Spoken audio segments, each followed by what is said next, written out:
All right,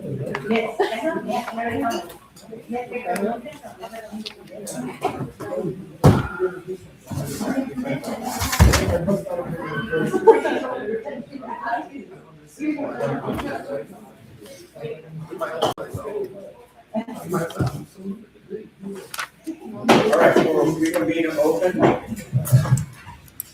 Cover the pledge. Ready?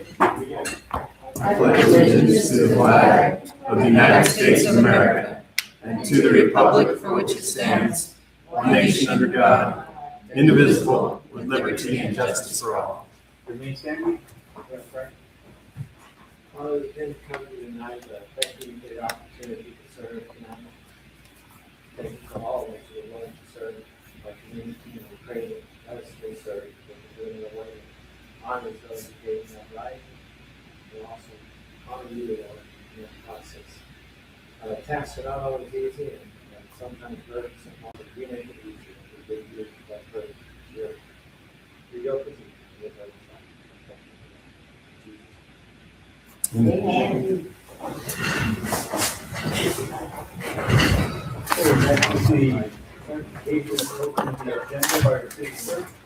Mr. Mayor, the agenda was posted on Thursday, June 18th. Thank you. Mr. Walker, any executives? There are none. Thank you. So next is references. So from the Holtville High School State qualifying track athlete, we have the head coach, Devon Gray. Hello everyone, my name is Devon Gray. I live at 1408 here on 10th Street here in Holtville. Once again this year, it was an excellent season this year. We had one state qualifier and placer this year again, Isabel Garcia. Where she made great gains and progress this year, and she ultimately placed at the state track meet again. Last year was 9th place, this year was 5th place. So she made a lot of progress. Also, too, for the San Diego section, she won all the San Diego section for 100 hurdles, and also for Division 3, she took first place for 100 hurdles as well. And that's not to underscore any of the other events that she participated in and placed in as well. Long jump, and also 100 hurdles, and 200, yeah, 200 as well.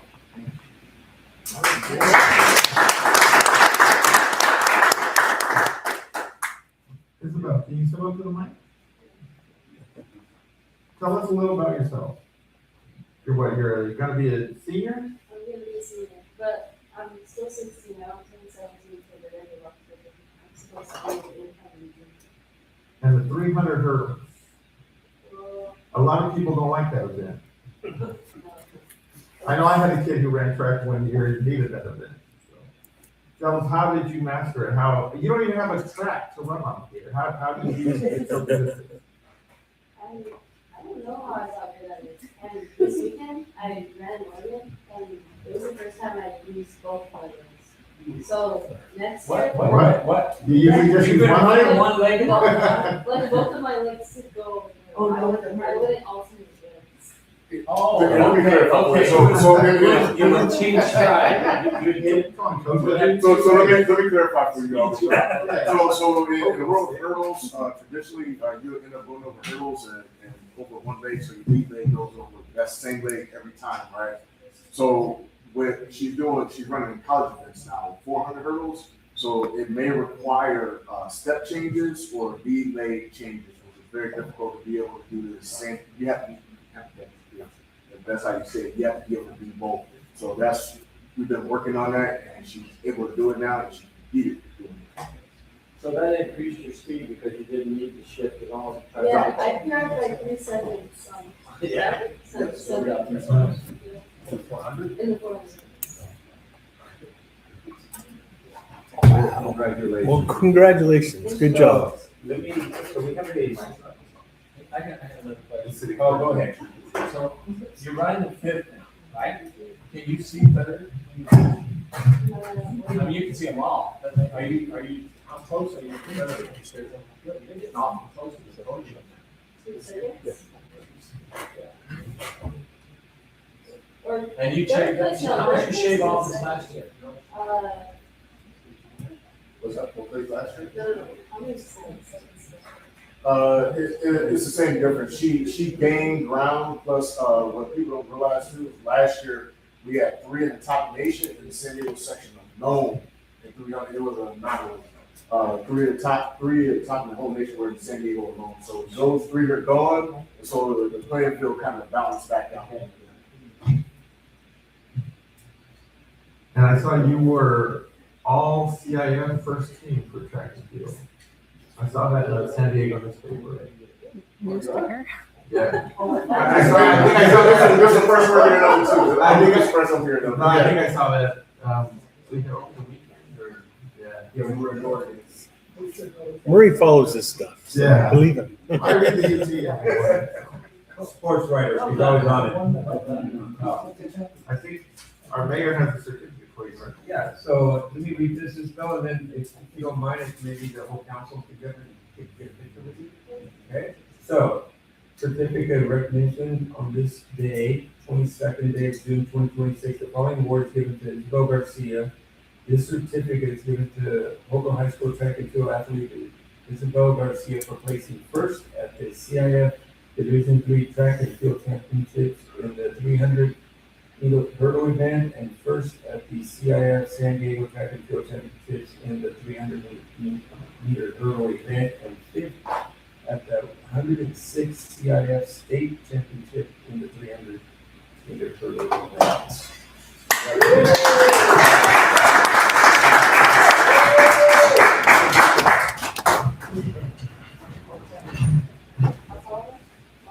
Find out if she has it. Yeah, they just made artistic. She has an agent? The other one, how long is it?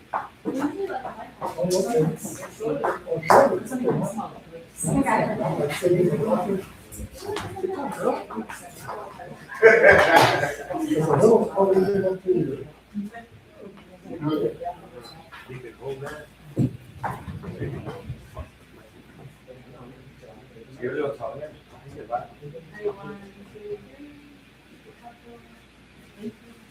Yay, this person here.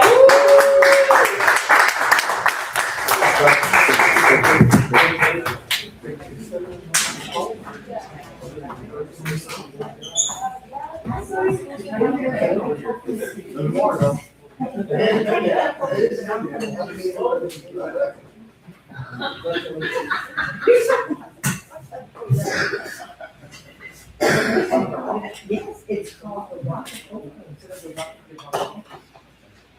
Brandon, can you please join us? On the gavel at him.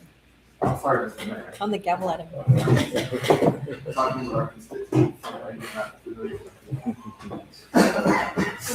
Okay. Next, we have, presentation from, Larissa De La Torre, District Representative Office, from the Office of State Senator. I didn't know about that. Welcome. I forgot to tell you. Okay. Well, That's like 7. The last time I got to so, well, good evening, everyone, Mayor and council members. Thank you for the opportunity to be here tonight to speak on behalf of Senator Superliga regarding SB 675. SB 675 focuses on the governance and transparency of the Imperial County air pollution control districts. Currently, the air pollution control district is governed exclusively by the 5 members of the Imperial County Board of Supervisors. SB 675 proposes a new 10-member governing board consisting of 1 representative from the Imperial County Board of Supervisors, 1 city representatives from each of the 5 supervisory districts, 1 public health or medical professional, 1 environmental justice representative, 1 labor representative, and 1 agricultural representative.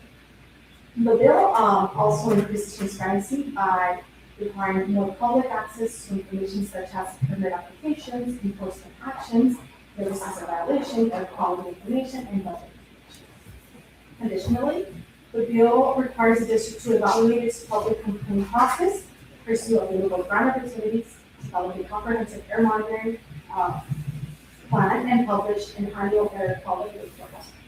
The most recent amendments focus on two areas. The air permits, the bill now includes provision related to the major air permits issued to Title V sources, and the board formation timeline. So the timeline for the new governing board was updated with the new board structure becoming operated on March 1st, 2020. At its core, SB 67562 broadened representation and increased transparency in air quality decision making for impaired conduct. Thank you for your time and consideration, and I'm happy to answer your questions. I have a question.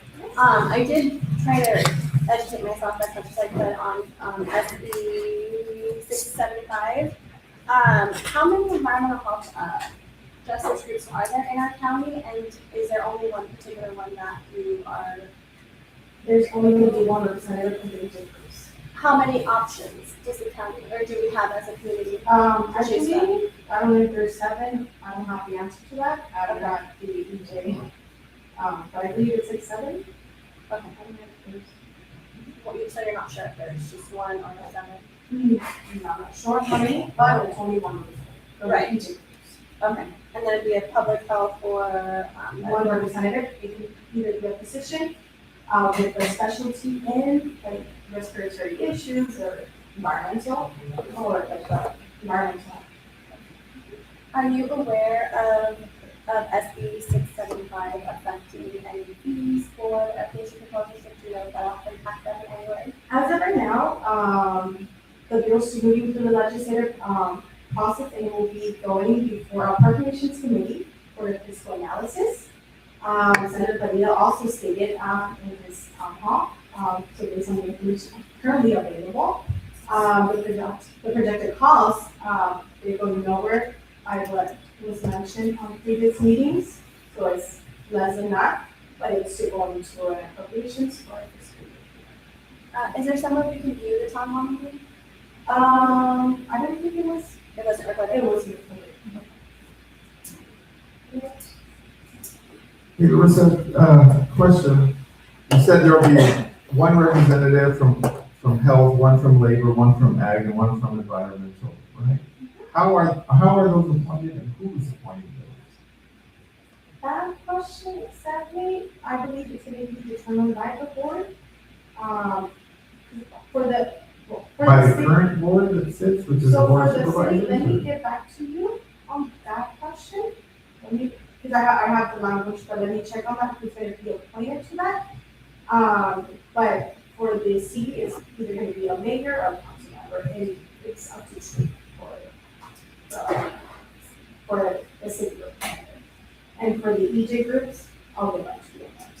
And for the others.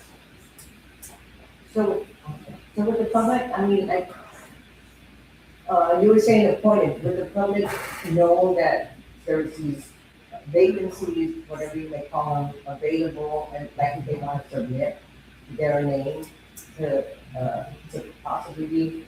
If they're part of like this, if they meet the requirements, if they be a physician, they're meeting the requirements, they should be. Who has the ultimate authority? This new commission or committee, or is it ultimately go, do they make a recommendation to the board? So this was just a presentation, okay, to the council, so it really wasn't for open questions and stuff like that, okay? So, any other questions from the council? You can tell.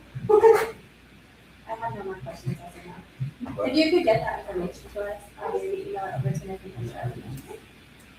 So, I know we submitted a letter in opposition to this, right? And since then, there have been amendments made to 675. What has changed since our letter to now? What were the amendments that were made? So the latest amendments address the major air permits issued on Title V sources and updated the timeline for the implementation of the new governing board, which will come off operative in March 1st. Those were the only changes. Those were the amendments that have been made. Those.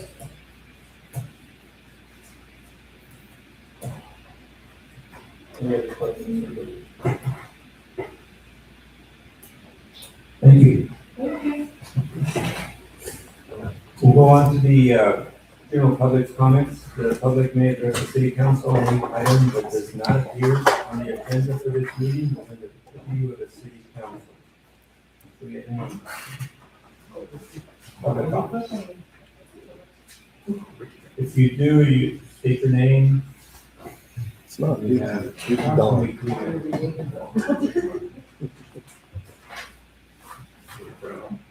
Good evening, I'm Christy Stephen Pacheco, 1951 Cindy Road in Holtville. And I'm one of the representatives to the Imperial Valley Housing Authority, so I'm here on their behalf to give you a little update on what we have going on right now. So thank you again for my appointment for another year. I think the Housing Authority, we have filled every spot, so every city and every county is represented. We expect you to go as long as Joan Jenks. Okay. Well, only if I can get a pergola and another bed. And maybe a tree. Maybe a tree out there. But thank you for that. But yeah, so you've been in our boardroom, we are packed. We are packed door to door, so that's very exciting for us. All is well at Mesa Vista Homes. And if you haven't been by to see the pergola or event, I encourage you to do so. It is lovely. And then to update everybody, I think I reported last time, and probably Ryan did too, that the Housing Authority has been set to purchase the county country apartments over on Grape Avenue. And as of last week, we received notification from USDA and our standalone rental assistance application that has been approved. And currently Kirk is working on a few things with the current owner, getting some clarification to the steps to finalize the process so that you can make sure that the change from the old rental program to the new rental program goes seamlessly so that residents don't have any assistance delays, things like that. So they're hoping to close no later than July 31st, so that's very soon. We're going to receive 50% of the funds for the actual purchase from the County of Imperial grant. And then once there's a date for the closing, then the other half of that money will be put into the account for the purchase. And we go dark in July, so you won't see either one of us in July, but I will be back in August for probably the new update of the purchase.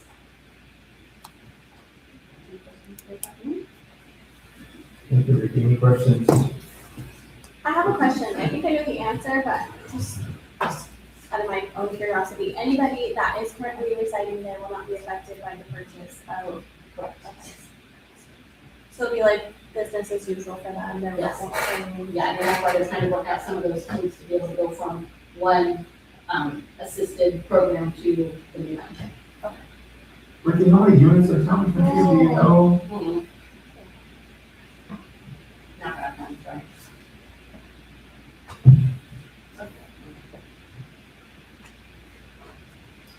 Any other questions from the council? No? Thank you, Ricky. Thank you. Thank you. Yes, next we'll go to public comment. Yes, sir. Yes, sir. That's on it. Reverend Gray, address 1408 East 10th Street. This is pretty much an update, so everyone that knows what's going on, so the bilateral communication is going on. I'm spearheading the program to get us a track here in this city. I did submit a letter to get the ball rolling for myself. I'm spearheading everything. I did similar to the city. Mr. Wells received it, and I'm pretty sure he will elaborate on that at a proper time. But I did brief the board of the education board last Monday. It went very well, and I'm more than happy to provide a copy of the slide presentation on the steps on what we need to do. The first one being is establishing a working group together with all key figures. There's a lot of people jumping at it, so if you're interested, I'm pretty sure they're going to be officially assigning that committee here soon for the work group to get the ball really going. And I set all the timelines already for everybody. So they're pretty on it. They're eager to get started as well as I am. So I just want to let everybody know that it's going to happen and go on from there. That's pretty much it. It'll be open to the public to use. Yeah, well, the whole point is, so there's how I explained, there's a list of grants out there available. The number one that's probably the most attractive is the USAID community grant program, and that encompasses for school facilities as well as the community. Like I said, I've always taken necessary steps. I've already contacted the CIF and ensure that we're within that perimeter too, but getting the city involved as well too helps out for access for the whole community. So it's one of the key topics I brought up to everyone about, our school might not, the high school might not be big enough, but they've already stated, threw it out there and said, hey, we're willing to offer up the area where the middle school is, and that gives the community a lot of access to it, and it's appropriate to fit in that area as well too. Thank you. Keep us updated on that. That's- Sure. Thank you. Any other public comments? We're going to leave this here at the table. This is what I call the rock of Holtville, not the rock of Gibraltar, but the rock of Holtville. And I am presenting it on behalf of the American Legion Auxiliary. So what it is we will be raffling this, and it's, you know, like Mother Nature said, hey, guess what, right? And it came from Doug Strain, Mr. Strain. Isn't that beautiful? So the painting, I'm sorry, I'm here representing the American Legion Auxiliary Unit 138. So and it depicts our little pyramid capsule there. It depicts the little road sign, part of the chamber and the city hall, our carrot field, the Alamo River. What else? There's, that's at the Liberty, our FFA, and of course, our 250 years of this. So we will be giving you the opportunity to buy an opportunity ticket to have that in your possession. I wouldn't put it in the garden. If you get it, I would definitely have it on this, like in a business or somewhere, you know, or your home where people come in and, but like, it's very heavy. It's 14 pounds. Who painted it? Her name is Charlene. I'm not sure of the last name, but she paints, the chamber. All the things that you see on the window. Her dad, do you know Nick, what her last name is?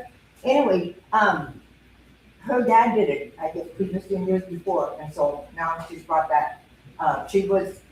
Helen Motor presented her that and asked her if she wanted to do something, and she did. She voluntarily did that for us, and so. You sure you don't want to take a photo with us in that? Sure, oh, that would be cool.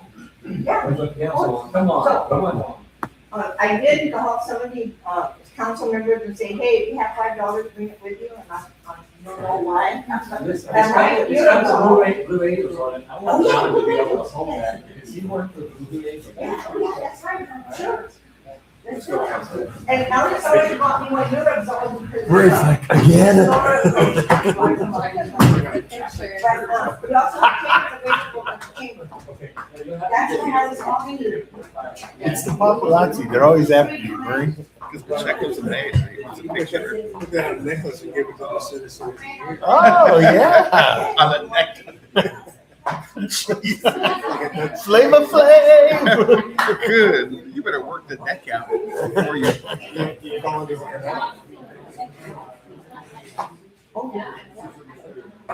No, I got one. Yeah, you already got It's all his money first. Money first. Yeah. Roof. Get in the middle. There you go.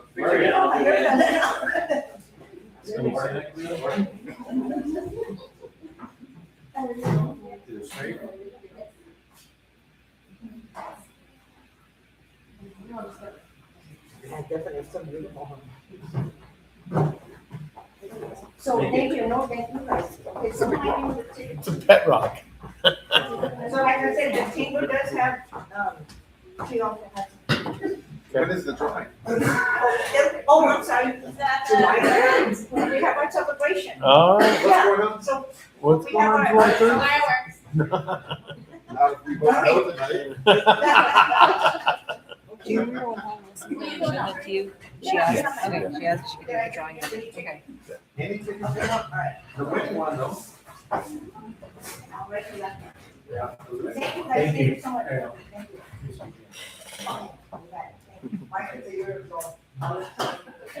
Thank you so much, everyone. Thank you. I'll give you a ticket. Okay. One more public comment? Hey, All right, so. I haven't been here in a while because things have just been things. But I'm Laura Gibson, Holtville, you're a representative to the Fair Valley Healthcare District. And I wanted to give you a real quick update. We are really close to being merged, but what we're waiting on right now is for the bondholder to the bondholder for our Central Regional Medical Center. And I wanted to let you all know that the item that we've all been waiting for, which is the funding mechanism, aka tax, is actually coming up on our agenda this Thursday. So there is a public hearing.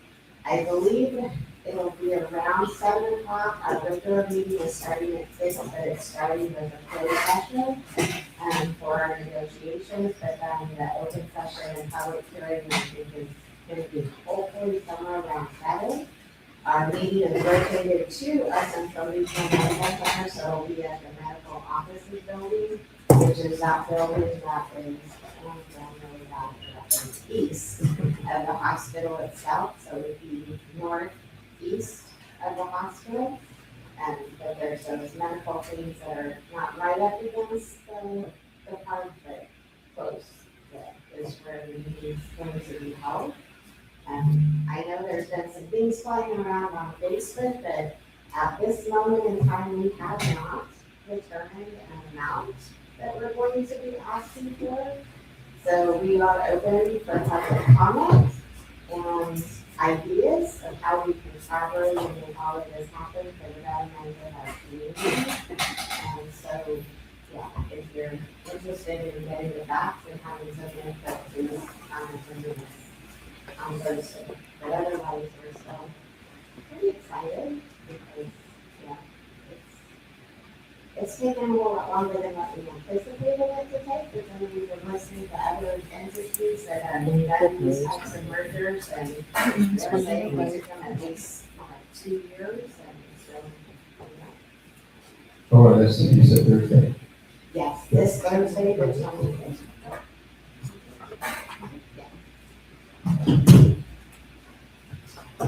Any questions to Laura?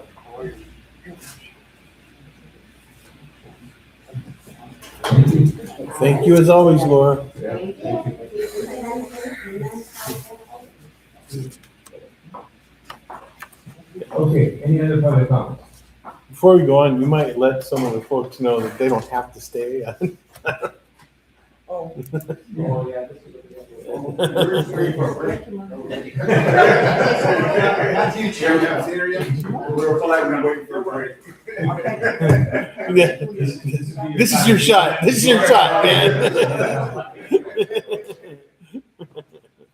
Congratulations again. Oh, that's getting the fun stuff. Hey, congratulations. Good job. Congratulations. 42 years. 41, lose 1 for the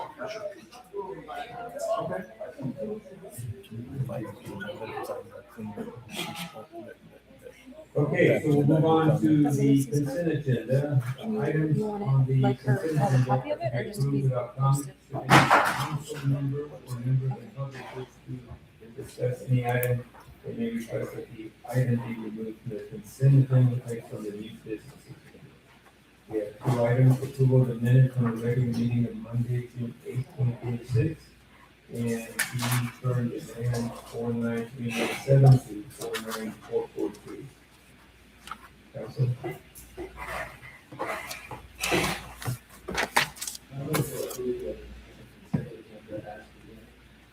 We have a motion, we have a second.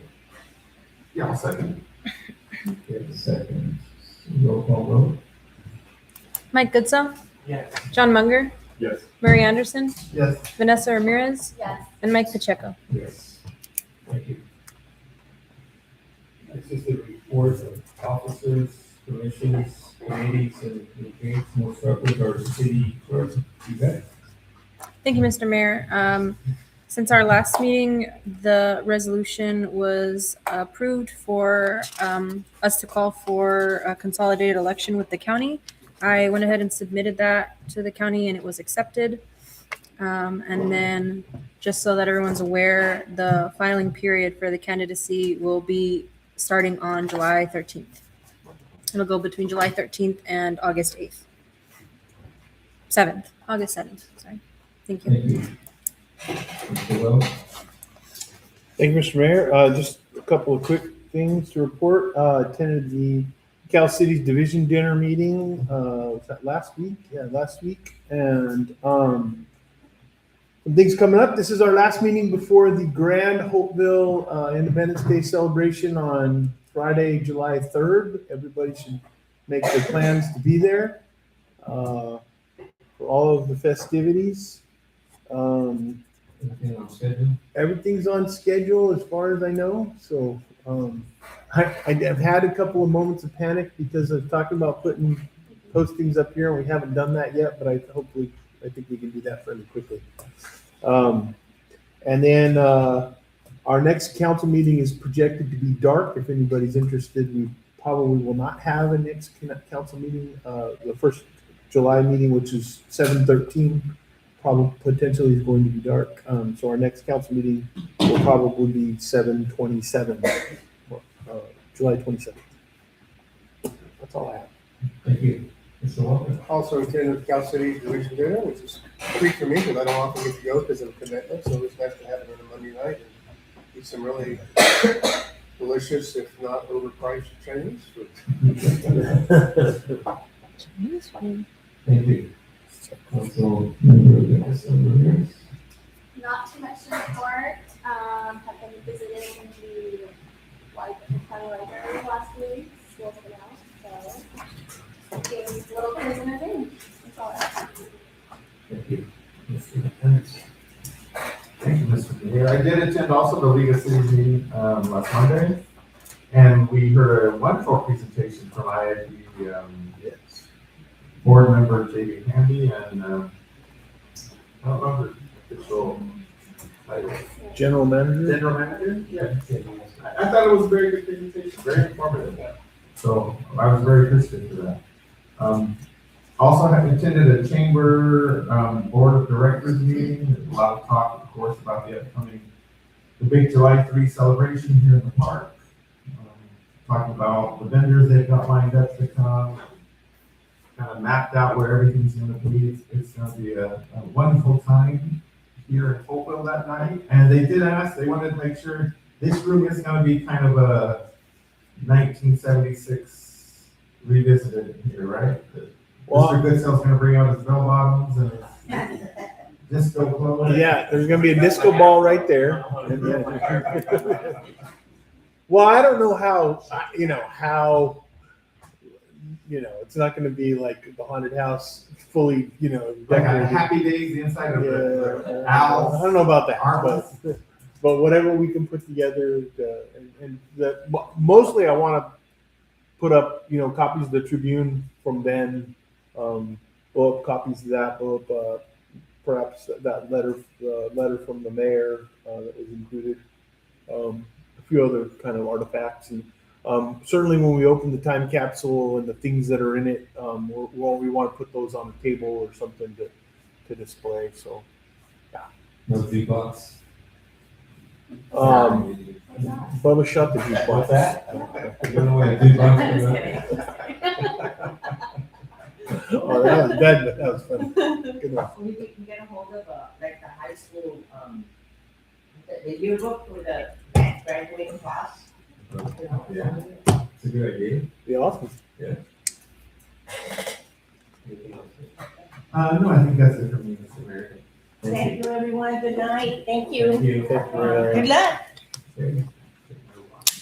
Mr. Munger? Over the past few months, last few months, I've had a couple of absences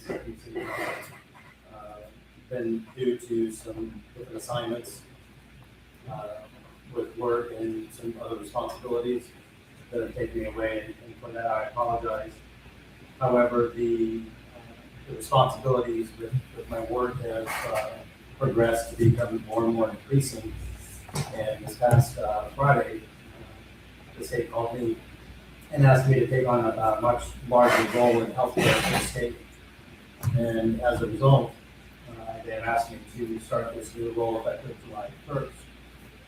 Unfortunately, that will consume a lot more of my time, take me away from the responsibilities here that necessitate quite a bit of travel. And as I mentioned earlier with everybody, unfortunately, this will be my last city council.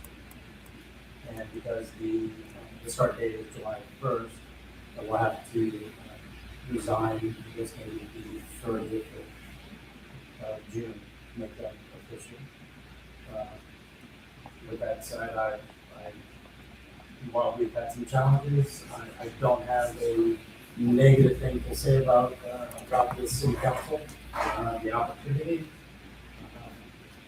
We spent a lot of time praying on this, and this is one of those situations and one of those opportunities that we can't take advantage of. We can't walk away from this. So, with that said, it's cool. Very good. Thank you.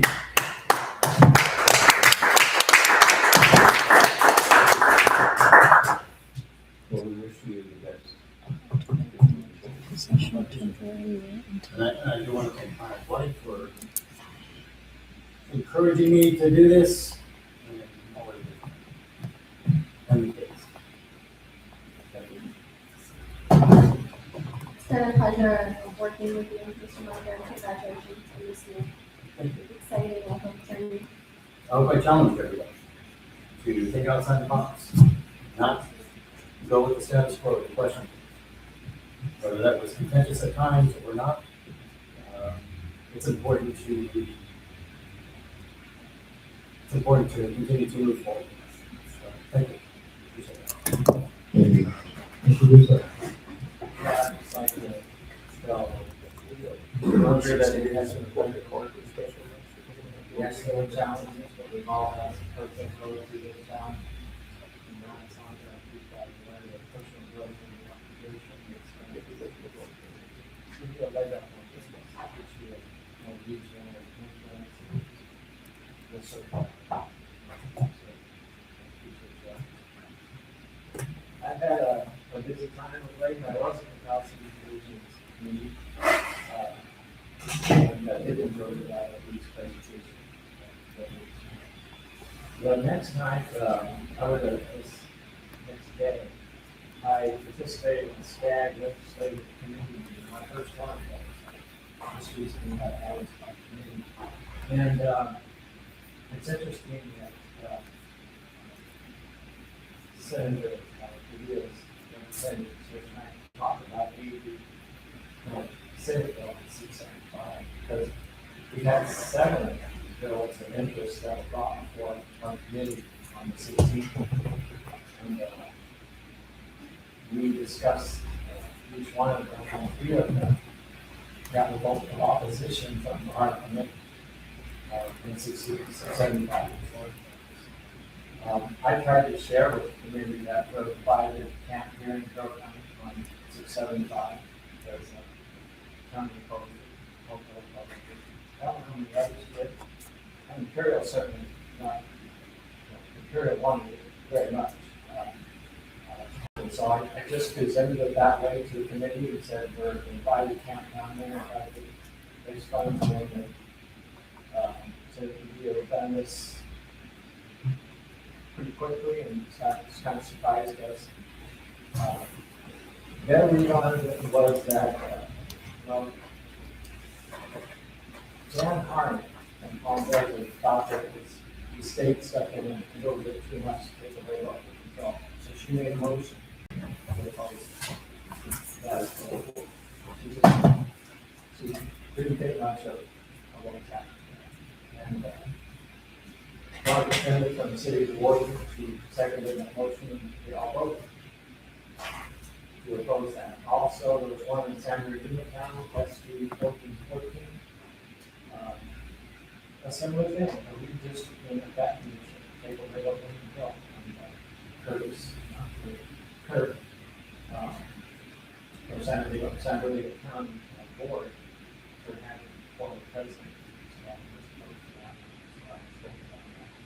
Then there's one about housing, Senate Bill 866, housing homeless and housing population. Now, the state wanting to do it that. There's the opposing on these seven. Don't know where this will end up. That actually takes one that.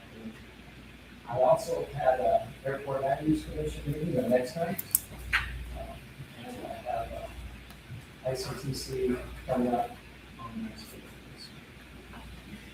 7 days is all. We want to thank you all for your time and attention. Thank you, Mr. Victor. Or Keith, so. Mr. Mayor, council members, first of all, I want to thank Mr. Munger. On did book that animal with the mucus device, and even though we didn't get one here, Carroll County did got a few of them. So I want to thank you for that. Thank you for everything. Really appreciate it.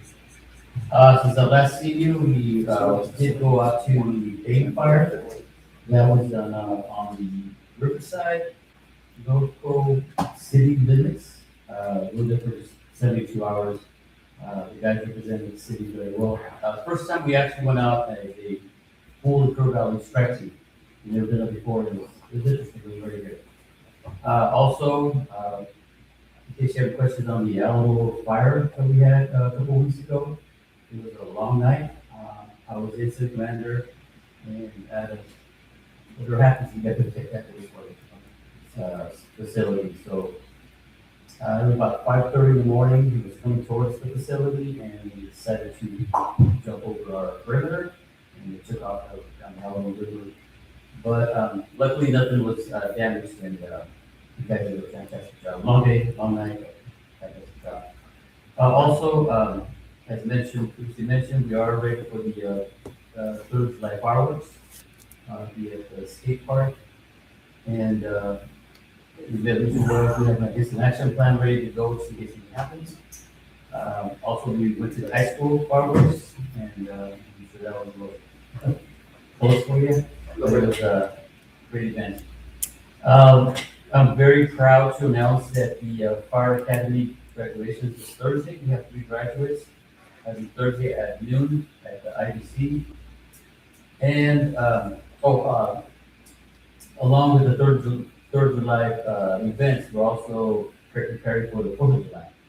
Obviously, we have fireworks around. We have met up with the sheriff's office, and hopefully nothing happens. Again, the sheriff have a safe 4th of July. And lastly, we do have 4 areas in the city that are cooling centers. They're only available during business hours. It's City Hall, the library, the pool hut, and the fire department. And they've all been equipped with water in case it shows up. Anyone shows up with dehydration, we're told to give us a call, and we'll go out there and assist in our community. Other than my reporting questions, I may answer for you. Any questions for the fire chief? I don't have any questions, but I want to say thank you for sending us the updates. And thank you for responding to my message. Oh. I thought my house was really close to a fire, but it turned out it was not. Yeah, it's when the marine there sets. It That's was a smoke so, process. it was so, the smell was like, felt like it was in my house. Well, I checked my house and I checked the mayor's house and so he's okay.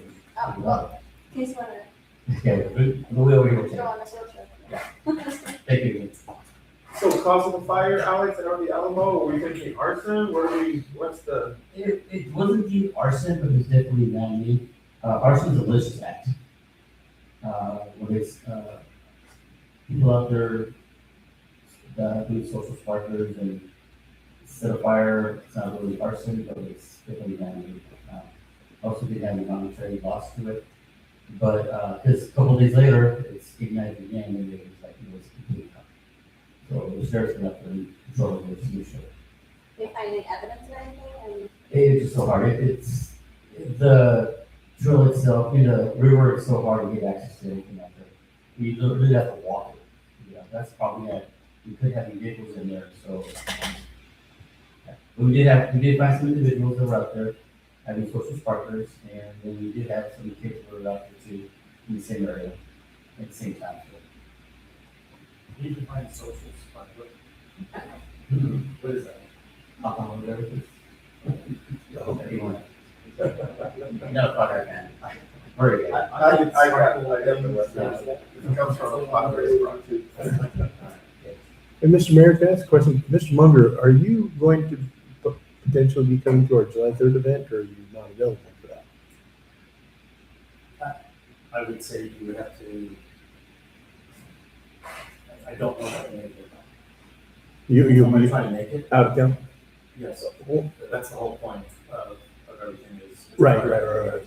Well, if you make your letter effective July 4th, we can honor you on the 3rd, and you can get your, we can, if you make it, I mean, why don't you do it that way?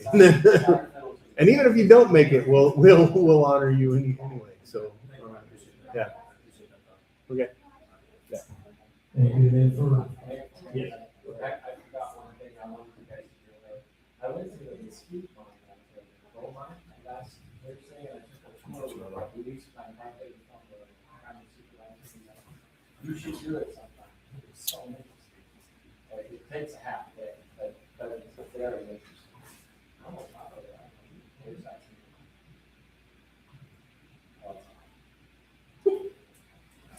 okay, well, I'll go back to the start, so. I was at the same day. But you gotta check it out, it's really good.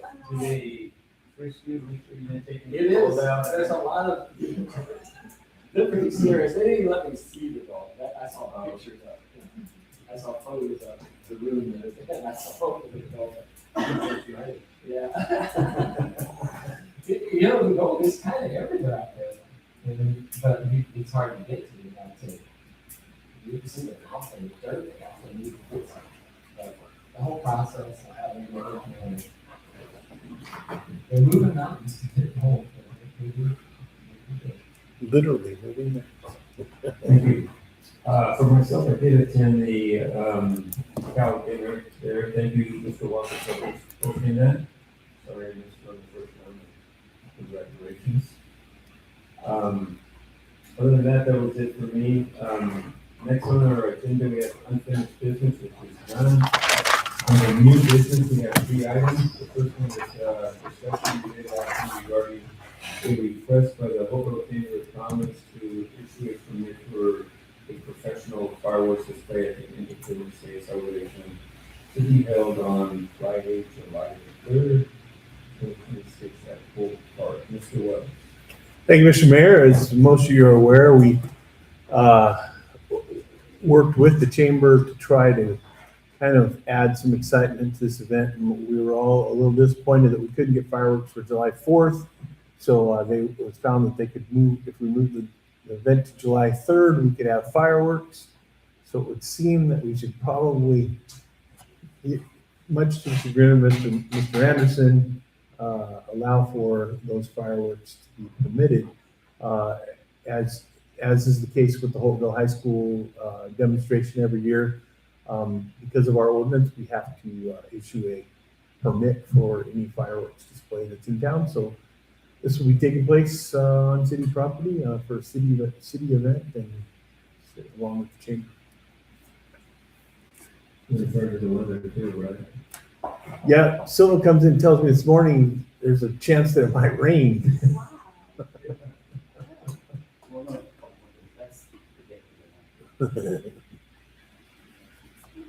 So that's it. Unless you don't have any questions, we went through the same kind of stuff we do with the HHS stuff. We got the proper documentation, the insurance. They had to make a little change to their insurance even, but we did check through all that and made all the right moves. So they've done what they need to do in order to have the display. Thank you, Mr. Wells. Any questions for Mr. Wells from the council? Hearing none, do you have a motion? From the public. Don't we open items up in public as well? Sure. Does the public have any comments? Seeing Hey, you make a motion, please? I'll make a motion, I motion to approve the request by the Humboldt Chamber of Commerce to issue a permit for fireworks on July 11th. Nelson. We have a motion and a second, roll call vote, please. Mike Goodsell, Yes. John Munger, Yes. Murray Anderson, America. It's a couple blocks away from I give Martin. a little more distance on this one, right? Yeah, It's gotta be over yeah, here. yeah. Sure, yes, absolutely. Vanessa Ramirez, Yes. and Mike Pacheco. Yes. Motion passes. I was almost gonna ask if you amend the motion for a condemnation of Mr. Anderson's bah humbugness, but he voted yes, so. Okay, moving on to the second item of your new business, we have a discussion and take action to adopt resolution 26-16, establishing an appropriate limit for the 26-27 school year. Mr. Wells? Thank you, Mr. Mayor. As is the case every year, we are statutorily required to establish a limit of the amount of tax dollars that we can appropriate to be spent by the city of Holtville. There are some factors such as population change and essentially cost of living change, which is kind of similar to CPI. And we actually had negative population growth in Holtville and Imperial County in the last year. But that does not change things for the city for as far as the GAN limit is concerned, because we are so far under what we are allowed to appropriate. We're in good shape. So it is a cumulative thing that every year adds to the amount that we're able to use. We came into with just over $6 million ability to tax, and we end the year at 6.377 million, and our total projections appropriations are 2.3 million, so very far under that amount. But we are required to make this resolution and pass it in order to pass a budget. So. Any questions from this? Any additional questions from Ms. Willow? So we have to agree to the new rate as a contract with CRR to have continued service? Is that, I don't. No, this is not Sierra. This is. Oh, because he doesn't have 3A in his digital packet, is that what it is? Oh, yeah, this was a 3A, not 4A. 3A, not 4A. Yeah. This is just a calculation that we have to do every year by it's required by the state in order to say.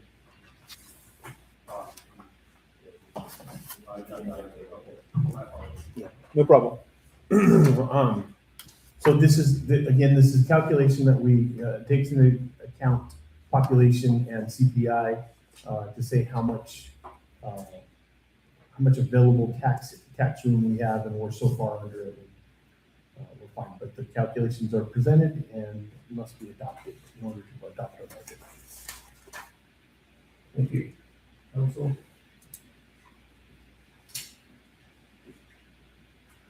Not really about resolution 26-16 establishing this limit for this fiscal year 26-27. We have a motion. We have a second. I'll second it. Roll call vote. Mike Goodsell, Yes. John Munger, Yes. Murray Anderson, Yes. Vanessa Ramirez, Yeah. and Mike Pacheco. Yes. So our third item under new business is discussion of the action to adopt resolution 26-17 adopting a budget for the 26-27 school year. Thank you, Mr. Mayor. So first of all, apologies. We usually present this in a nice notebook, and so nobody ordered the notebooks this year. That's not me. No, it's not Yvette's fault. I guess the buck stops here. It's my fault. So, Want to go to chat? Yeah, it's my Chandler. She's not even here. This is, nevertheless, over the past 3 meetings, I've presented one portion of the budget. First, the enterprise funds, next the general fund, and then in the last meeting, the transportation funds. I work on projections. When we started, we had projections of dollars through March. We updated the projections recently to include everything through May. So I was a little more comfortable with some of the numbers, some of the revenue. I was comfortable increasing the projections for next year slightly. Unfortunately, some of the expenditures went up, but not in the corresponding amount. So with the enterprise funds and with the general fund, we ended up a little better than we expected to be from first presentation, but everything was fairly similar to what our first presentation was. I did not change the transportation funds because I had done those last, and those were pretty close to where they needed to be. So with that, I can go over anything you would like. I guess the broad strokes are the general fund is showing a $48,000 loss for the year. We hope that doesn't come to fruition, but that is the situation that we're in. Given that we have plenty of reserve funds, that's a manageable number. Not a long-term thing that we want, but on a year-to-year basis, we have to do that. That's workable. As far as the enterprise funds are concerned, the water fund shows a $99,000 loss.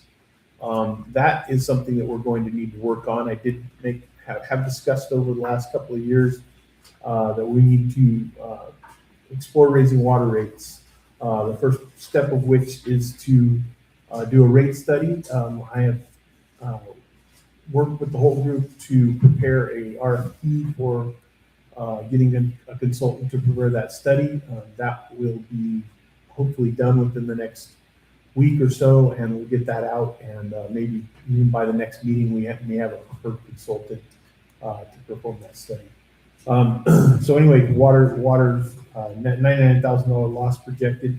Sewer has a $9,600 amount in the positive projected, and the trash fund has just over $10,000 projected, much because of the management of Yvette Rios, who runs kind of our trash fund at this point.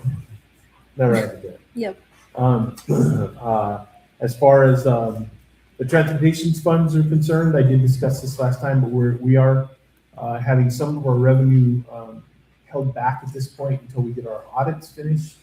We're going to really start working on that. And this is kind of the slower time accounting wise, so we're going to really start working on that in the next few months and get that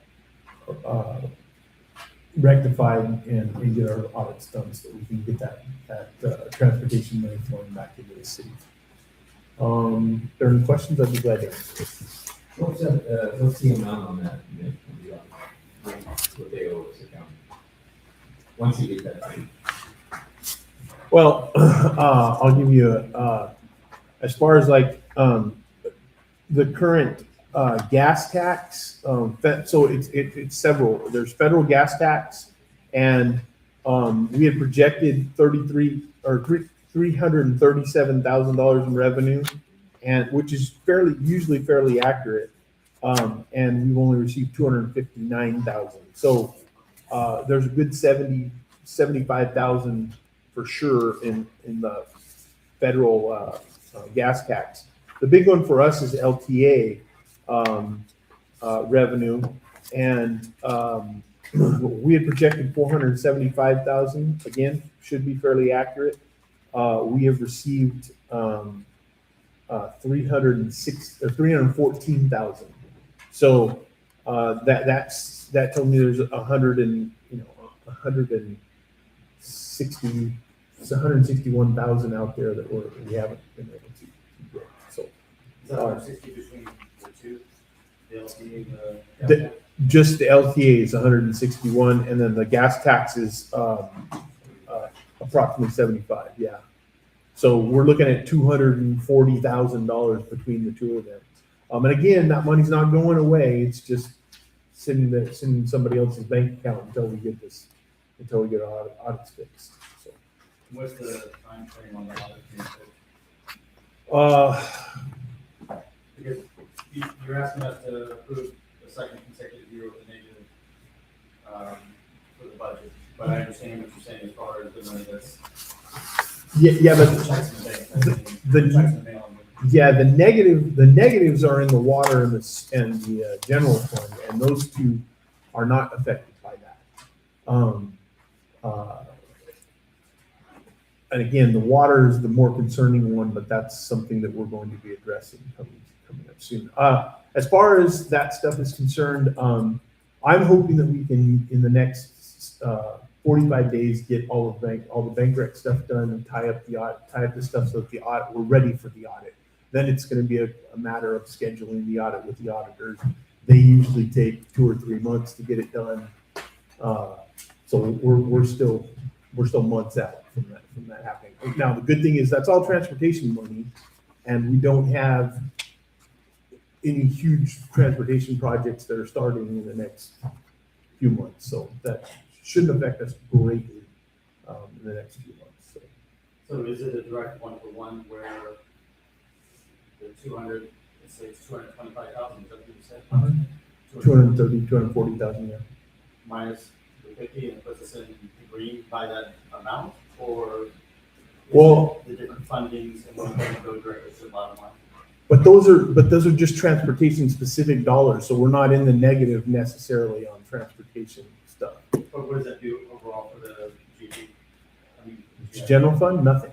Yeah, absolutely nothing. So we're still gonna be in the negative? Yes. Yes.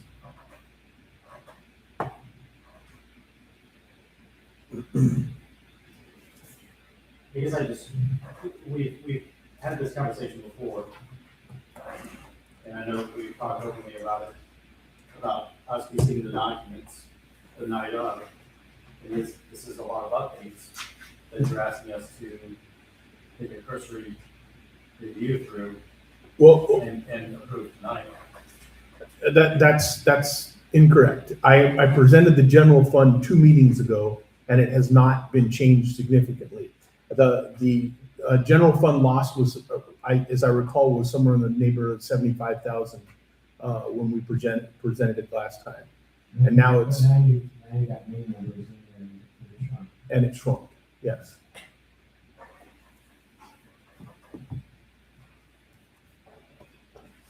I think we're at a point where I think a deeper dive needs to be taken and the conversation had with the city council. In the past, as you mentioned, we've had a binder, not a solid for a binder, but we've had a deeper conversation. We've been able to look line by line. And to see it go from 150,000 to 75 to now 50,000 in the deficit, it's one of those where it's the second year in a row that we're looking at a negative budget. And it concerns me. I know that the timing is not the best, but this being my last account, but it still begs the question of whether or not pencils and paper are going to make a difference right now. Are we looking at all of the line items that we should be? We're talking about the conversations about the potential for the increased rates. Are we? But that's the water fund. We don't have the ability to raise rates in the general fund. We don't have a mechanism for raising our revenue in the general fund. That's problematic. Our only possibility is to cut expenditures. The point behind that statement is we're still having multiple conversations with regards to how things are affecting our budget. And I feel like we're prematurely being asked to approve this as compared to some of my questions would be, are all purchases, regardless of what the purchases are for, are they all pre-approved? If we were, because I think we were about a negative 48,000 last year. Negative $57,213. 57, I'm sorry. So now we're negative 48. I mean, this necessitates the difficult questions. Do we look at having some kind of a pay cut for all of the staff? Do we look at potential for furloughs? Are we really looking deeper into this to be able to make sure that we're not approving these budgets. And you're saying that we have the money in reserve to be able to cover this. That's not how a budget should be managed. And I guess what I'm trying to get to is, I think this necessitates a deeper review into it before we say, yeah, let's want to approve a second consecutive year of being in the negative. Okay, well, one of the things that I mentioned was that I looked for places for savings, and I'll give you, for instance, again, if you, because I did mention this earlier, but I should have been a little further into this. We budget for vehicle maintenance, for instance, and all across the board, for public works, for fire, for anybody that operates vehicles. So last year, our vehicle maintenance budget for fire was $32,500. We're projecting to be under $25,000. So that's going to be a $10,000 savings in the budget. We still have a $30,000 a budget line there, but if you look at, let's go to what our projection is for this year, for where we expect to finish up for the general fund. We budgeted a $57,000 loss. We're projecting a $96,000 in the black number. I don't think you need to go cutting people's salaries until we are losing money in effect. In actuality, the budget is kind of a worst case scenario. We have not in any year in my time finished in the negative at the end of the year. And some of that has been one-time windfalls of revenue. Most of it has been, even if we budget for things, we have savings throughout the year. Let me go to just line one. 3010 for current security taxes. 23-24 actual was almost 300,000. In 24-25 fiscal year, you said we were budgeting for 312, but actual was 180. Yes. 25-26 budget is 315,000, but we're projected at 177,000.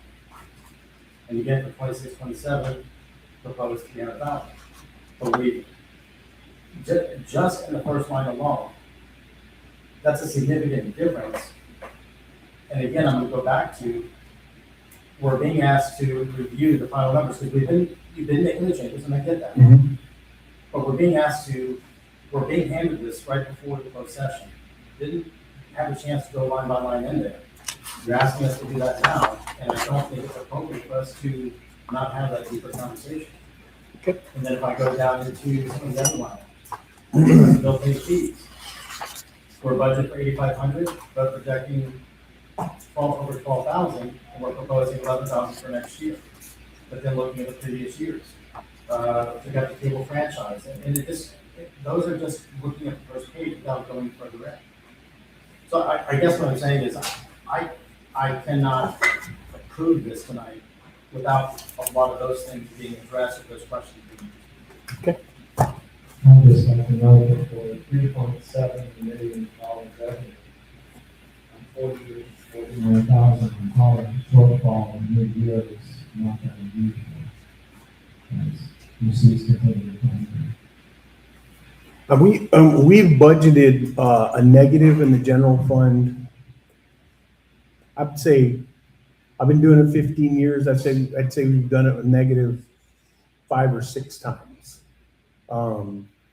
And again, well, we did have one year where we showed a loss in the general fund, as I recall. Had the cuts and with the employees, given bad news and all that, $100,000 short. Right. Hundreds of thousands of dollars short, 400,000. Short. Most of this, again, as we go through,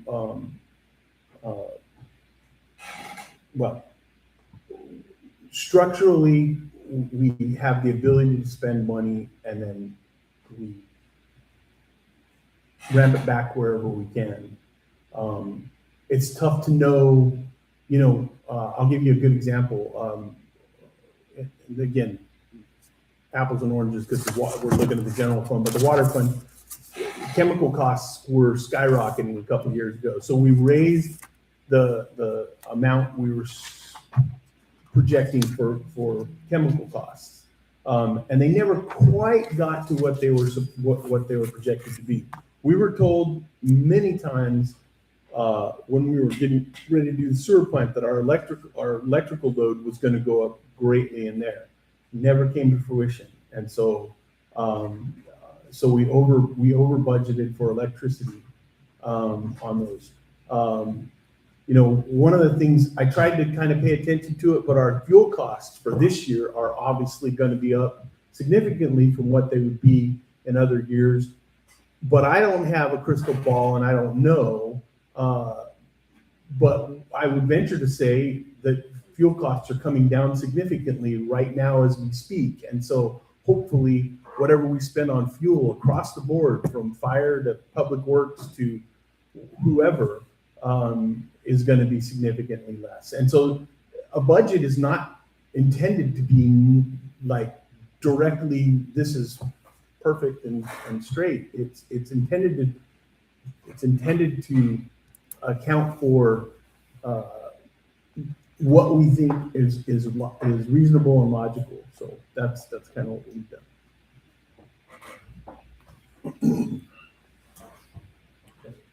Yeah, Nick, hey, on the front cover page there, under finance, Mhm. supplies and services for 71,000, and Audits. data processing 25,000. Yeah. That's a lot. We spend, well, first of all, the audits are going to cost us, we got to do 2 audits this year. Those are going to cost us, they generally cost about 30,000 a piece. So we got 2 of those coming. As far as data processing stuff is concerned, that's software. It's costing us a lot of money. 5,000. No, I wish it cost us 25,000. It's about 40,000. So, yeah, that alone. Why doesn't it say 40,000? That's just the software. That's a big bucket there. That's just one item that goes in the bucket. No, but you're saying, I don't understand the question is. Why is it 71,000? Because a piece of that's 40,000. No, the data processing. Data processing, It's 24,000, but you're saying it's 40,000. Well, okay, that gets split between water, sewer, and general fund. This is just the general fund. That's the general fund's portion of it. Each one has to do their own data. Well, we just split it, but we get one bill, we split it 3 ways. So that goes back to my point of, we have this question. We used to do that. I'm glad to sit down and talk about how many pencils we buy, like Colleen Ludwig liked to do.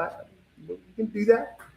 The budget process used to take about 4 months, but I mean, you guys all indicated to me that you wanted that you liked it kind of compacted, and so that's what we've done over the years, is we've compacted it a little bit.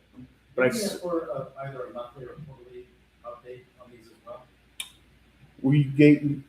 Chandler gave a quarterly and a semi-annual, and this serves as quarter 3 update essentially as we start going through the process.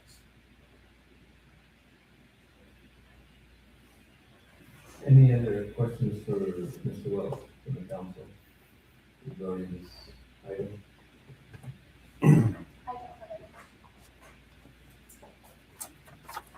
Okay, so this is an action, so do we have a motion? I move to adopt resolution 2617, adopting the budget for this 26-27 fiscal year. We have a motion, do we have a second? I'll second. We have a second. Roll call vote. Mike Goodsell, Yes. Sean Munger, No. Murray Anderson, Yes. Vanessa Ramirez, Yes. and Mike Pacheco. Yes. Motion passes. Okay, so that's all in the new business. We'll go to information only. We have 2 items regarding the City of Holtville Independence Day scheduled for July 3rd. Nick, you want to give us an update? again? Yeah, I think I've kind of mentioned what's going on, so I think, you know, if anybody has any questions about anything. How you say that word again, semi-quincentennial? Semi-quincentennial. Semi-quincentennial, yeah. See? Well, apparently. 250 years. Now a rock. Well, quince is We thought it 5, was paper. semi is half. Any questions for Mr. Wells on this? I don't think so. We just need, do you need anything from us for that day? Everybody's gonna be there as far as we know, and Mr. Munger said he might be a little late, but, we're, I'm gonna. Does it start at 6 or 7? I think 6. that's in the agenda. 6. I think, maybe the band starts at 7. I don't know, something, I can't remember. But I'll get Haley to, she and Jennifer worked out a schedule last week, so I'll get that to you all. Yeah, no, it is 6 to 10. That's definite. I just can't, something else might start at 7. Oh, I think that's. Food starts at 6. I thought I read. I think the 7 o'clock is the program stuff. Right. So both you and Mr. Goodsell are projected to speak a little bit on some stuff, so. You know, if you don't mind, I would like to have the whole council say a few words. Sure. I think it's a big Sure. event that I think they need to, the residents need to hear from all of us. Okay, yeah. Not gonna say that again. I'm just kidding. That was your memory from I 1976. will, Yeah, I share some memory. Yeah. I know you probably weren't born, but. I'll share something. Okay, so I think we're all set on that. So we'll go to the second item on information. It's regarding the annual contract rate adjustment for the solid waste removal service by CMR. Mr. Wells.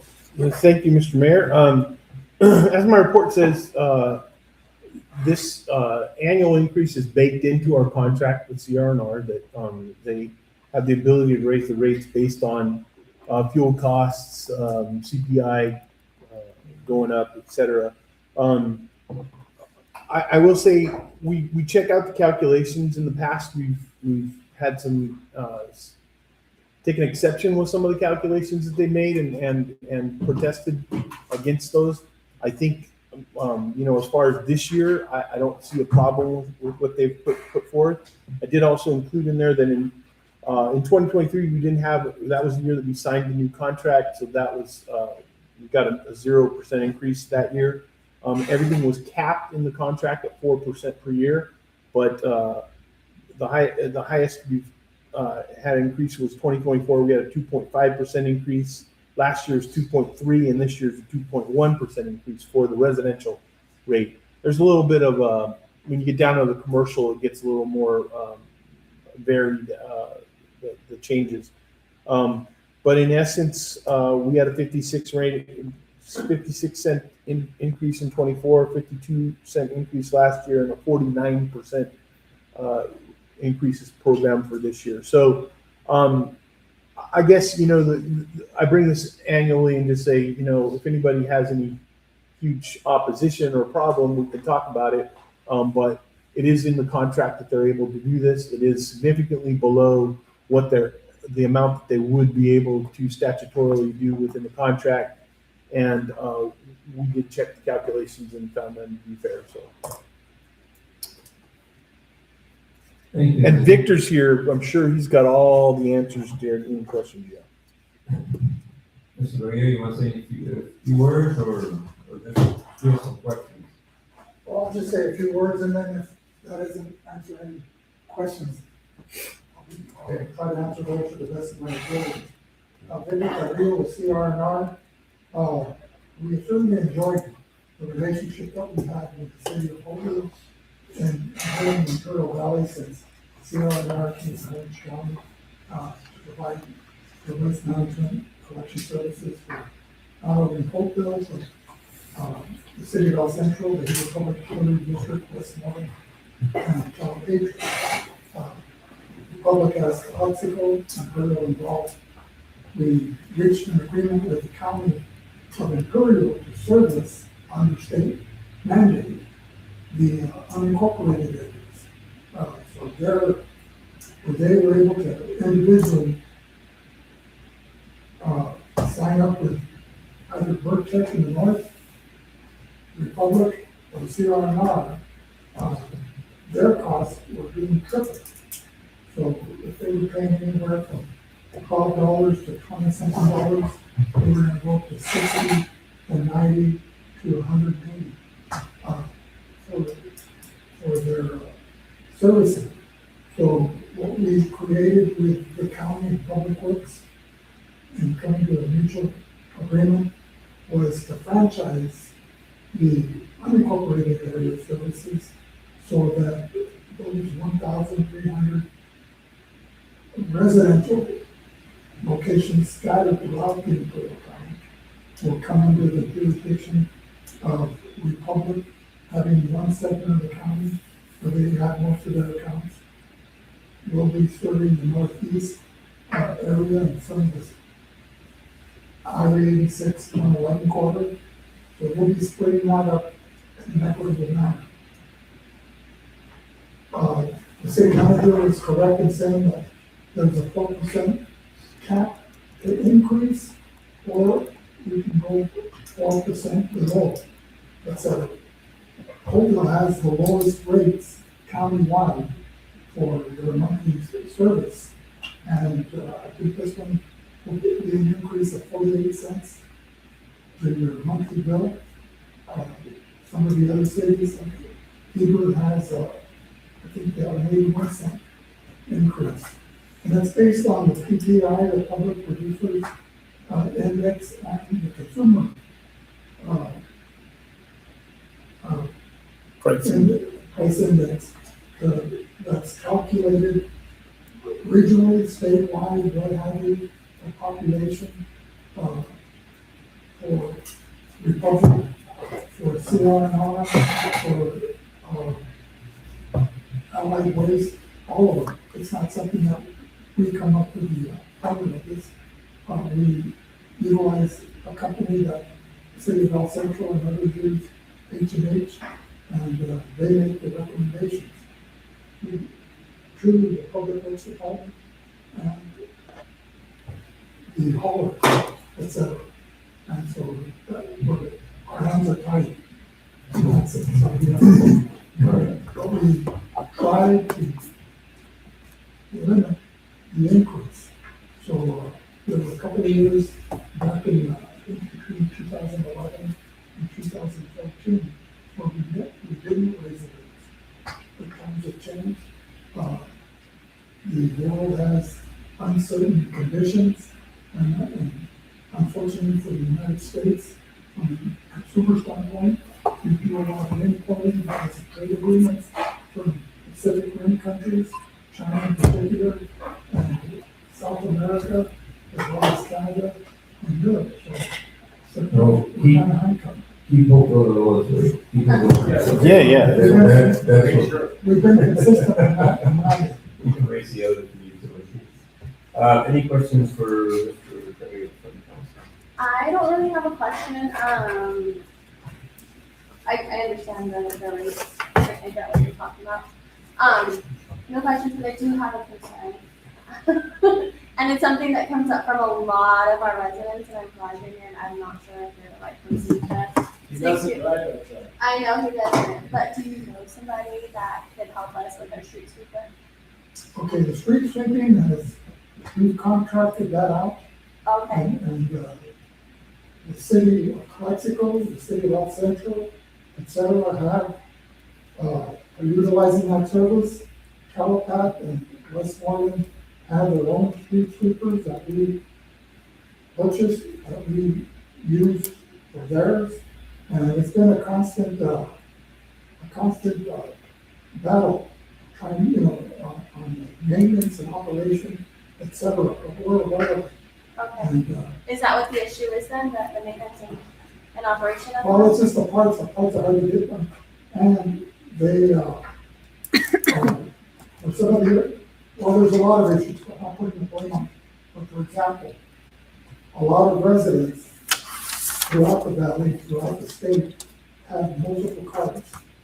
In other words, before we used to be a one-car family and park in the driveway or in the garage, those garages have been converted to apartments or ADUs, et cetera. Every member of that household may have a vehicle, so you might have 5 cars that park in the street. And so sometimes our sweepers can't go along the curb because there's cars parked there, so they kind of go through the center of the street, type of thing, or wherever it's I permitted. think that the biggest complaint that I'm getting are from people who are either working from home and I'm noticing that it's not coming through at all. They're saying it's not coming through? Yeah. Okay. And we have residents that have come. Okay, because that should be reported to the El Central office, because we have monitors on those vehicles, and Francisco Ochoa, the general manager, these, and Matt Gray, they're able to monitor. Do we have that contact information? I asked Chavez, we had it previously, we contact, yeah, we can get a hold of them, but we also were able to get to the GPS information. And so Chavez is trying to get the GPS, because I will say, last time I looked at the GPS, it's like, guys are circling the park. But like Chestnut Avenue, he did not go ever in a month. He didn't go between the 700 and the 900 block of Chestnut. Never made it down there. I'm just like, what the hell are you doing, dude? And so we talked to Francisco, and then that was a couple years ago. And then they got kind of righted it for a while, but Chavez is trying to get it from Francisco again so we can see the GPS and kind of talk about that. And that's just like the most frequent complaint that I get, just from, oh, hey, by the way, our super talking.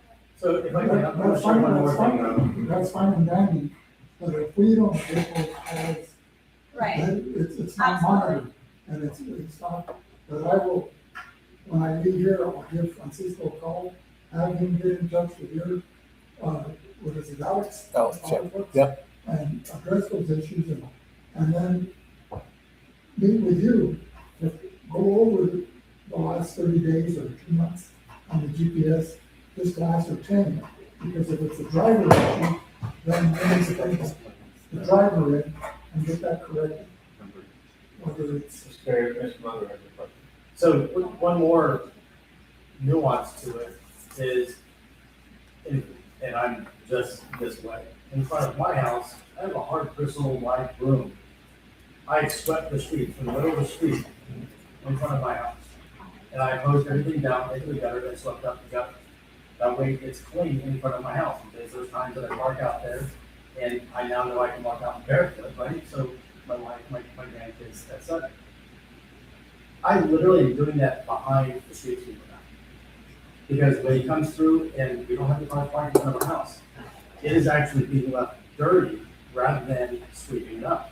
But he actually covers the area, or He covers the area, but now I'm having to go out and clean behind the the street. machine isn't performing. Right. So So you've got to slow down. Sometimes it's just. okay, we'll address all those issues, I'll mention all of it. From not cleaning effectively, the speed, the travel, et cetera, and neglect, if it's missing, any areas. Like I said, that was a while ago, and I haven't looked at All the concerns are important, all the complaints, are being heard, and we'll address it. Thank you. So it's Francisco Ochoa. Thomas is our guy. Okay. You have Francisco Ochoa and Matt Gray. Thank you, Mr. President. Thank you. Okay, so we have staff reports. Any questions on those? Mr. Wells? I highlighted something. Oh, I just wanted to mention, I don't remember whether we had it last time, but we got the GLOW grant for the parks, working on lights for both Samaha and Mac Park. Unfortunately, those lights are really expensive, so we're only gonna be able to get about 14 lights for $35,000 because the installation costs a big piece of it too. So better than nothing. And then there's Split those? yes, we're gonna split those. I think that we're gonna end up with 8 at the Little League field and 6 at Samaha. And the reason is because we had already replaced some lights with LEDs. So the LEDs will be the first ones over at Mac. And there are two standards at Mac that are completely out. So there's no lights. Unfortunately, like Little League said, hey, can you just do one or whatever? The problem is renting the lift just to start with is really expensive. And so, one day is $1,500 and, a week is $3,000 or $3,500 or whatever. So I want to get it for a week. So it wasn't like it's not cost effective. It wasn't cost effective to try to do onesies and twosies. We got to do it all at once. And so we're working on that. I'm reporting back to IID last week and doing all kinds of stuff. And then there's also this flow grant, and I'm working on a couple of things for the flow grant, which is kind of water nexus. That's the power nexus, and the other side, the water nexus. Yeah, I had a conversation. That's a Hail Mary. It's a Hail Mary. I had a conversation with Mr. Pacheco about it, but I don't, IID's Alamo River isn't the IID's water, so that the only nexus that it has is the bridge going over water. It's the Alamo River, but that's not their water. It's certainly nothing for conservation or, assisting residents with a water issue. So You're supposed to be talking to yourself into why it is. Between us girls, I've talked myself blue in the face to be in, but I also want to get some of the money, so got a backup plan too. So anyway, Good deal. Thank you. Any other questions? Yeah, not to bring up the budget again, but maybe I was just telling Murray, perhaps when we do have our quarterly updates, could we do maybe an early, maybe at 5 instead of the 5:30, just to, that way if anybody does have questions, just Sure. to help you out too. Sure. One of the things, the quarterly updates have also been included in the packet. The budget is always, has always been the night of that we present those things. But we present those the night of along the way. And that's why I'm saying, like, I presented the general fund a month ago. Right. And you had every bit of this information a month ago. Just that. But if you took it home and looked at it, that's your prerogative. But the quarterly updates we usually put in this finance manager's report or finance supervisor's report, and then you have a chance to kind of mark those up and ask any questions you have. And of course, at any time you're welcome to come and ask any questions related to it. So, yeah. Thank you. Any questions for our fire chief since he's here?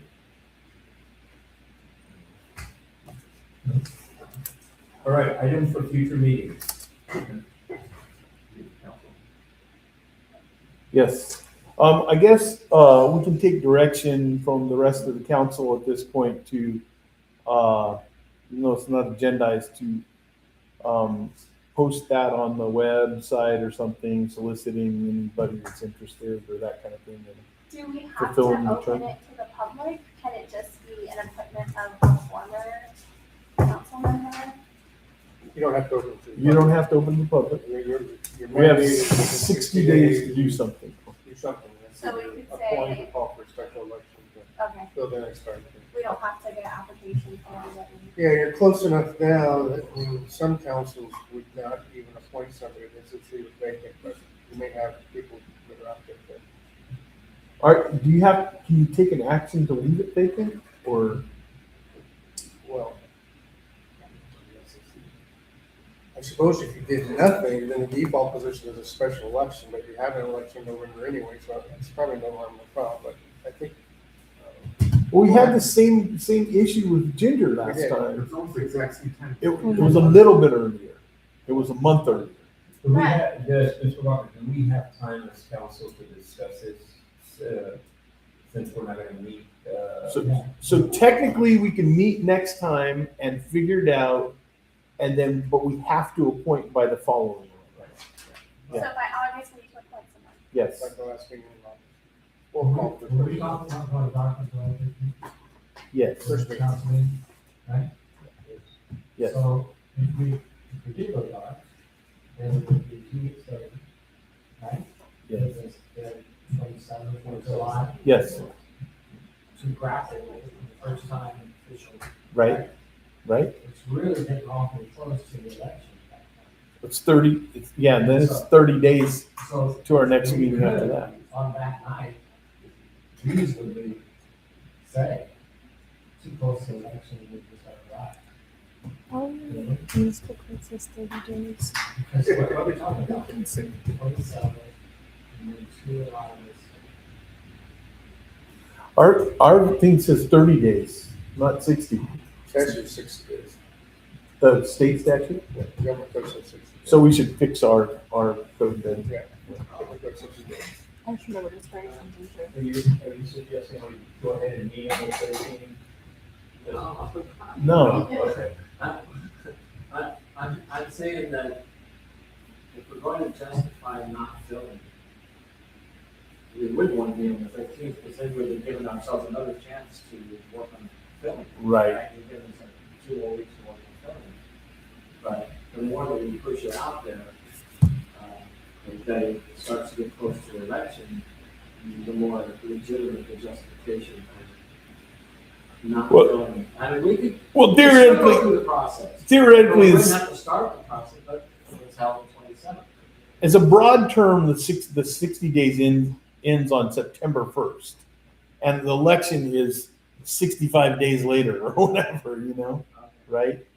So, But that person wouldn't get sworn in, whoever wins the election won't get sworn in until December. yeah, that's true. So we'd have to collect names, that would take some period of time, that would take a couple of weeks of election, okay? And then we'd have to have a meeting where we. Well, that's what I'm saying. If we put entertain something, those. if we put something on the website right now and said, hey, then on the 27th, we could have some discussions about this. You know what I mean? We could set the deadline before the meeting. No, I think you're right. Before Am I the shading the Brown 27th. Act by even saying this or what? I mean, if you'd say, if that's a consensus of how we should go, we can go, Well, wouldn't it be more appropriate to just say that we're gonna have to put it on the future agenda, and then agendize it, and then take that action, that one action. I'm afraid the council has different opinions on this, so I think we should meet before we decide. okay. So So, we now know there's a vacancy. We Yes. haven't determined as to whether or not you're gonna fill the vacancy or call for an election, a special election, which would be, makes no sense because we're having a general election in November anyway, or leave it vacant. But I think you could certainly put out something, a press release that said, we now know we have a vacancy as of July 4th. I'm picking a number out of here. The council hasn't decided what to do, but we may be soliciting, we're soliciting interest in people. You gotta pick a public announcement that we made. Yeah. So this. Without committing it, yeah. Without actually. Yeah. Yeah, pulling the trigger on it, but letting, because that gives people more time to think about, that's a better one, we want. Okay. So we You got are. something to reckon? I think so. Okay. And I think that means we will adjourn. So then we will need the 13th. No. Okay, then I didn't get that. But they will decide on the 27th what they want to do. If they want to appoint.